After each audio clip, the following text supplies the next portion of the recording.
Welcome back to Small Business Accelerate. We've been exploring our 4 steps to growth. We started with the current market. How do we really grow that market and understand it best?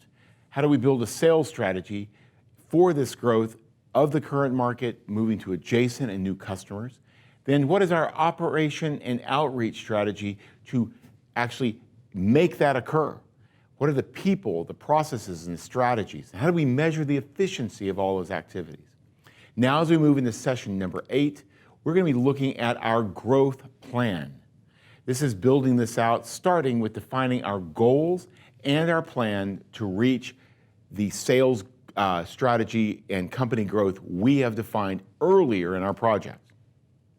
So before we move on, again, we want to ask the questions. What is your revenue to burn ratio? What did you learn from last week? Is your revenue high? Is your burn rate high? Or does the ratio feel good that you can continue to operate as you are, or do you need to make changes right now? What is the most important number that you found for your investors, maybe banks, equity investors, or yourself putting money into the company? Which number makes you feel good? Which makes your number makes you worried?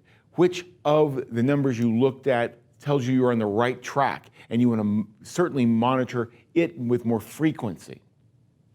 Which of the calculations was most difficult for you to do? Which ones gave you problems? Did you have the information? Did you not understand the exercise? Let's talk about that. Finally, what were the assumptions you made to make those projections out into the future? Did you really look at your past quarter, your past months, and then apply the same method to the current month and to the future month to make those projections? Can you verify or make those assumptions more solid? Think about the past to help inform you of your future. Think about those issues, and let's make sure that we get the most of our financial monitoring strategy. Now we're going to ask the most important question. How in the world am I going to get this done? So we've got to create a plan. It's very, very important. Current customers. This is where we always start, their satisfaction, how they really, really want to come back and you can retain them efficiently. This is where we begin. We want to understand who your customers are today. What problems do they have? We want to understand how you solve those problems and what they share as a common habit. Again, this aggregation approach, location, social media, web, values, purchasing activities, convenience factors. What makes them unique that you can really make their satisfaction really, really high by meeting all those needs? How do you propose to reach and retain those customers? We talked a lot about that in your sales funnel, and then the strategy we had for building sales tools, and then funding them through our measurement of our financial efficiencies. How is that going to work? This all informs what type of plan we need to have. So finally, how do I incentivize potential customers to link to me? How do I go from my current customers to the adjacent and the new customers? We talked about the value propositions. We talked about now how the numbers fit into our sales funnel and the cost. Now let's think about the actions needed to be taken for effectiveness. So this gets us from the current to the new customers. How do we really get them, target and effectively move them forward? Where do you find the suspects? Do they share the same problems? How do you make them understand the solution you offer? And how do you find where they congregate and aggregate? How do you effectively reach them with your message? What kind of sales channels would be best for them? What roles do my current customers play? Influencers, advertising, my feet or other feet of the company on the ground, social media, web. Again, those key 3 channels of referrals, your storefront, and the idea of sales representation. How do they play in getting to those new customers? How do you, this is important to reach those suspects and convert them to prospects so that they will then be able to take a serious look at my product or service and look to buy. So Ultimately, creating new customers is where we're moving toward. This is where we want to connect the current and the new market strategies.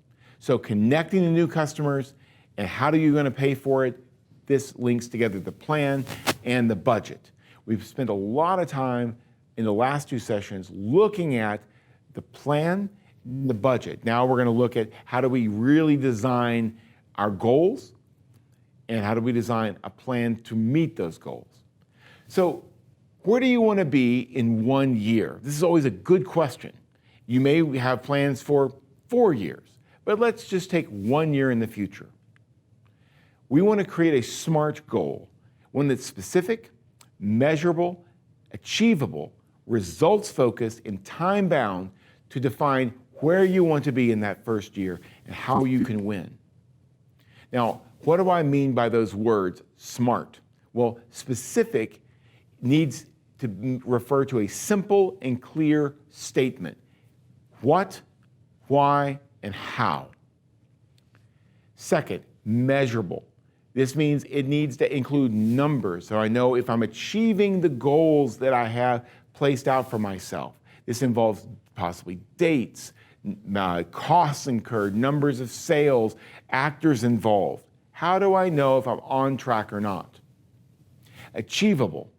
Now, any goal should be a stretch. It can't be just a simple thing, but it needs to be attainable with the resources, knowledge, skills, and abilities you have available today. Results focused. Define this in terms of outcomes, not activities. Being busy is not a goal. So much of the time in our companies we're active, but not outcome oriented. We'll talk more about that. Time bound. There needs to be a start date, there needs to be an end date. There needs to be practical urgency for you to complete the goal on time in a measurable manner.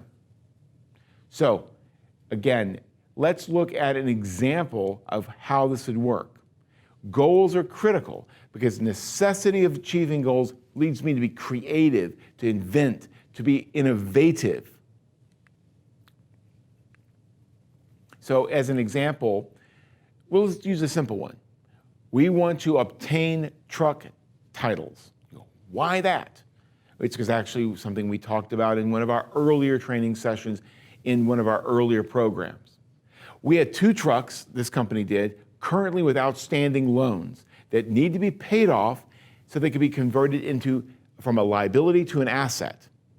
And we need to receive the titles of those trucks so they could serve as collateral for a financing request that the company wants to make, let's say, March 2022. So right now, there's liens against the trucks. How do you pay them off, get the title, and move forward? Well, this is specific because it's 2 trucks that need to be paid off that you are able to use for a collateral for a loan. So it's the what, the how, and the why. Okay, measurable. The payments due are $10,000 for one truck and the second truck, $3,000 for truck 1, $7,000 for truck 2. So I know my numbers and how they divvy up. Achievability. Well, the budget and spending plan I have, I've looked at my numbers and I can set aside $5,000 that can be saved basically between by November 2021, so in the first part of this year, and then another $5,000 over the next month because I expect my sales projections to be really increasing. So I'll have my $10,000. I'll have a 2-week grace period that'll be available to collect the money and hold it and make sure I get there before I have to pay it off and ask for the titles. Results focused. It's focused on payments that will be made to Wells Fargo Bank using the online portal, and I'm going to get an actual receipt and start the title application in January of 2022. So again, it is very results oriented. Pay it off, get the receipt, apply for the title. Time bound. This I know I have to pay in full by the 15th of January of 2022 so the titles can be processed and cleared so I can receive them on March 1st for the loan application. If I receive them later, I will have to push out the loan application. And then I can't do important forward-looking product development for my new customers because I need the loan money to pay for that work. When we're planning our goals for a business and not an action like actually getting titles for a truck, we need to start with our growth statement. This allows us to know where we want to go, and then so we can ask, how do we get there? So this is a really easy way to do. We've used this before. I will retain my current customers by these key actions. These are the things I need to do. They may cost me money, time, and effort. I will grow my business to this new customer segment.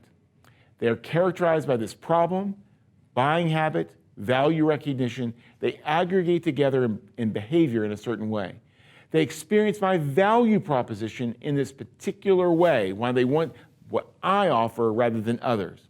I will reach them using this strategy. How will I get to them? What type of sales channel? What kind of sales funnel management will I have? I will target this decision maker with that value proposition, and I will use these influencers or strategies to convert them from being a suspect to a prospect. I will measure the conversion of suspect to prospect, prospect to customer, using a particular method and a particular frequency of measurement. And I expect to produce this amount of revenue in this year. So retention and growing this strategy, targeting conversion efficiency measurements, and producing this revenue. Now, roadmap. How do I get there? If I'm in one community and go to the other, I have to really look at this. I need a plan. Am I going to use the back roads or the main highway? Goals start. This strategy we had about our actual growth statement gives us a goal. It gives us a pursuit to achieve a certain financial recovery in terms of new sales for a given period of time. Through this kind of approach, this is a great way to design a growth goal. It's specific, it's measurable, it's achievable, it is really results-oriented, and it's time-bound.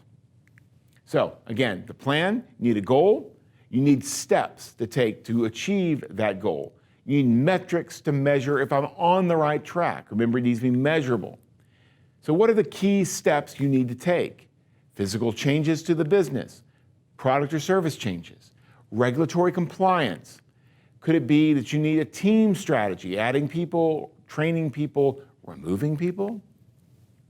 You need an advisor network. You may need social web outreach. You may need an operational streamlining strategy. You need budgetary definition and control. So you may need partners, accountants, other help in this way. You may need new capital.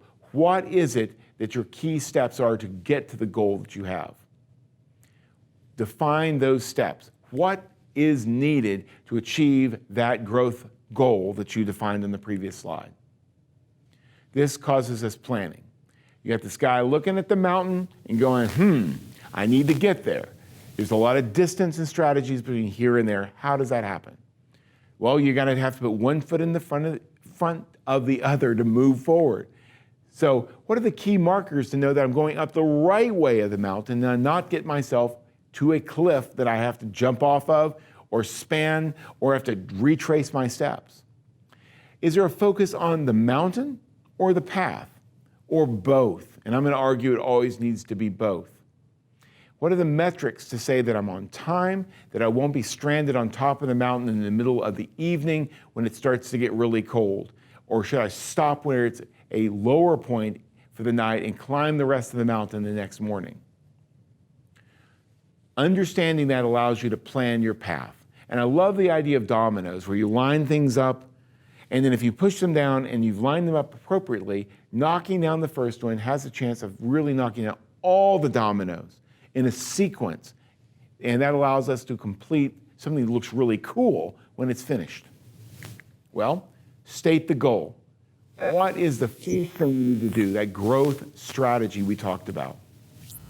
List all the steps that are involved, especially highlight the necessary steps. Some steps are like to have, some are must haves. Note the ones that are necessary. We call this the critical path. Again, what are the key milestones that let you know that I'm on the right track? These are often the metrics in terms of sales efficiencies. This is churn rates. This is conversion rates. These are revenue targets often. Put all the necessary steps in order of dependency. What must be done first? What is that key domino I have to knock over the next domino and the next one? Okay? How do they progress together? And if you stop and the dominoes stop falling, you know you have something out of order. This is linking a critical step along a critical path. Add in, again, the milestones in the critical path so they're in order, that you're knocking down those critical pieces and all of a sudden, boom, there's a milestone. I measure it and I know I'm on the right track. And then I may need to add in all the remaining, maybe not necessary, but important steps or like to haves. So it's all linked together. So start with what's most critical, interleaf the milestones, and then meaning steps you may have. It looks sort of like this. You start with the critical path, the first domino that needs to go down. You then link in the next critical path piece and the final critical path piece. Then you interleave an interim milestone, I'm on the right path, and the final milestone, I achieved my goal. And then I add in the other steps that are important but not critical. So I have all my steps included, but I start with the critical path, then the milestones, then the other parts of my plan. Now, in building a plan, once you have a list, you then need to manage risk. Because this tells you each time a domino is falling, there's a risk of just dink and not knocking the other domino down, or dink and it really knocks them all down. And the risk is whether it's going to fall or stay up. So the risks come in two ways, external and internal. External risks. What are your suppliers and manufacturers for your product? Are they ready to get the raw materials and finish the product in a timely way and on budget? Is that all lined up? Or is there risk in the supply side or in finishing the manufacturing and testing? How about marketing and sales? Are you amplifying your message of your product effectively across your personal network and across other channels we talked about to reach your customers? What are the areas that may stop that process, that may make it less effective? How can you know that? Think about those different pieces. Co-innovations. These are types of innovations or products that are helpful to successfully commercialize a complete solution. If you're offering a spoon for coffee, the co-innovation is the coffee. It's the sugar. It's the milk that you stir it in. So you need the whole solution, which is actually the coffee cup with the sugar, with the milk, with maybe even the side of a baked good. That's a total solution. Think about all the pieces that are used by your customers. Are you providing a full solution, or do you need to partner with other groups to augment the full solution to be delivered? Adoption chain. These are actually partners that are really important to make sure your product actually goes to the end customer to address the full value proposition. For example, if you build a movie, you need an adoption chain linkage through Netflix or maybe Amazon Prime, Disney Plus, Apple, to actually present that through an app into a television or a smartphone or a phone to be used. Otherwise, the movie just stays on your server. You may also need, of course, a movie theater. That would be another strategy. So there's different ways it happens online or in person, but they help you get to your end customer, the person paying for the ticket to watch your movie, paying for the subscription that you get to share in to watch your movie. Then capital. What's the financing required to actually pay for the activities to make sure this occurs? Do you have it in the bank? Do you need a loan? Do you need investment? This is really critical to understand and assess. Internal risks are different. They're often the performance of your human capital, the upkeep of your equipment and CapEx, the technology. Is it working? Is it reliable? Is it delivering the value? The financial resources. Do you understand your cash flow, your accounts payable and receivable, the timeliness of receiving payments and making payments, and your management of liquid and strategic assets? All those things we talked about in the last area. Do you have the money over time to get to the end of the goal, or are you going to run out somewhere before you reach the goal? How about your reputation? When you're selling and working with your product, delivering and servicing it, are you growing the reputation so that people want to come to you, or is it being hampered by certain aspects? And finally, management and decision making. We always can make decisions that make it harder for us to do our job. This is critical to make sure we think through the risks of our decisions on getting to the goals we have set for ourselves. So, homework for session 8, defining goals and a plan. Well, the first is pretty simple. Write the goal. Start with your growth plan goal.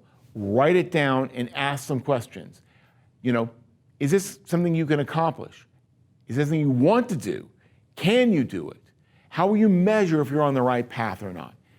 Is this fully possible, or am I going to run into real struggles doing that? How do I set that achievability rating? What is the reason? What's the motivation when it gets really hard to get this goal done that will keep me going? What are the milestones along the way to know if I'm on the right track? And finally, where do I start? What's the first logical domino? Am I knocking it down to know where I'm going to go find my growth model? Take those thoughts and rewrite your goal so that you know where to start, you know how to measure in the middle, you're motivated to get there, and you know when you're at the end because you have a measurable strategy in front of you. Now describe your plan. Remember, we started with the idea, the critical path. What's the first thing you need to do? Number 1, it's got to be in red, that critical path step. Fill in your other critical path steps along the way. Add in the milestones, put them in green, okay? Interim milestones, put them in blue. So number 10 will always be green, number 1 will always be red, and along the way there may be 1 or 2 blue interim milestones. Then fill in the other steps that in black that are just things you must do, but are not critical. Now, in orange, out beside any one of these steps, put in brackets the risk, internal, supplier, management, finance, new person. What are the risks? What do you need to make sure you solve the problem to progress from those steps to those steps? For the critical path steps, they need to all have the orange risk parentheses filled in. What are the key risks to getting there? So you can keep your mind focused. And now you have this sort of strategy. And you know you want to do this over a period of time. And we're talking about a year right now. So going from step 1 to step 10 will happen over a period of a year. Next, we want you to then take each of those interim milestones and the little orange words you put out beside and allocate where they go. Do they go in your human resources? Do they go to collaborator resources, financial resources, supply, or other? What's your mitigation plan? How are you going to fix this particular risk? And how do you evaluate if you've alleviated the risk by this strategy? Who maybe you need to work with in these particular areas to ensure that we really are successful? These are key elements to explore. By defining each one of the risks and developing a strategy at the beginning, at least you have a game plan. Now, of course, everything works until you get hit in the mouth, they say in boxing. And sometimes that's the way a problem comes at you. It really is jarring. It's painful. It didn't happen the way you expect, and the game plan needs to change. But in the middle of this, having this risk mitigation strategy allows you to refer and go, oh, I thought about that. This is how I think I wanted to address it. That may not work, but I can pivot and fix it this way. I'm not without a plan. I have a way to think about my risk at the beginning rather than the heat of the moment. So there we go. We've now defined our goal, our growth goal. We've defined it now clearly in a smart way. We've linked them down to steps, and we define the risks that put especially the critical path at risk in actually being able to be implemented in our plan. So we have goals and a plan. We're now well on our way to define how we will grow our small business. Thank you for joining us for Small Business Accelerate, Session 8. We look forward to hearing from you next week as we learn about your homework and how to move forward as we build a growth roadmap. How do we really move the plan into implementation? Thank you very much.